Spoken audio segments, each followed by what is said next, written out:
हमारा डीग में भाइयों का आपस का मतलब मेरे जेठ वगैरह हैं वो हिस्सा नहीं दे रहे क्योंकि कोर्ट में मैटर चल रहा है और हम सब जगह चले गए, एसपी साहब के पास, डीग थाने पे, कलेक्टर साहब के पास, संभागीय आयुक्त, तो हमारी कहीं भी कोई सुनवाई नहीं हुई। फिर जब आज मजिस्ट्रेट साहब ने बोला है कि जिसकी मतलब कब्जा है उसी की भैंस है, और मेरे हस्बैंड आज मतलब इस उम्मीद थी उनको कि आज 29 तारीख को मतलब कोर्ट में कुछ हमारे पक्ष में फैसला होगा, लेकिन कुछ नहीं हुआ। और मेरे हस्बैंड ने ही ड्राइवर की नौकरी करते ही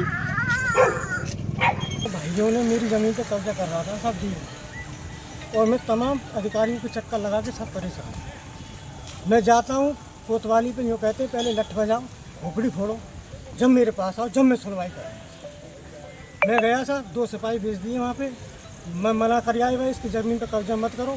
फिर 5 दिन बाद फिर उनको स्टैम्प के बावजूद भी उन्होंने निर्माण किया है। मेरी कंटेंट की फाइल लगी पड़ी है। आज मेरी तारीख में डीग गया था सर, डीग में मैं गया, मेरी सुनवाई हुई।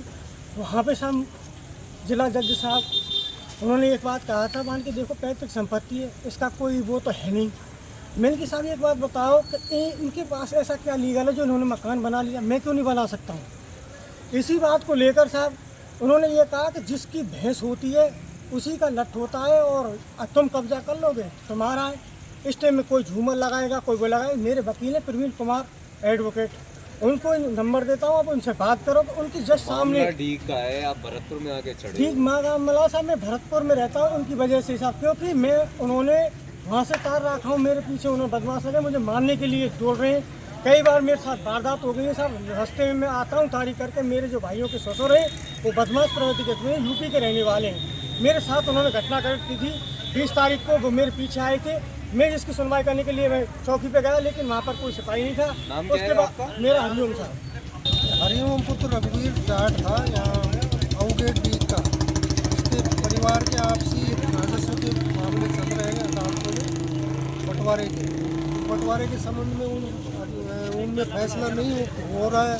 न्यायिक प्रक्रिया होगा जब होगा, तो ये इस कारण से यहाँ ट्रांसपोर्ट नगर भरतपुर में चढ़ गया था टंकी पर, जिसे समझाइश कर उतार लिया गया है। इसकी पत्नी भी साथ थी।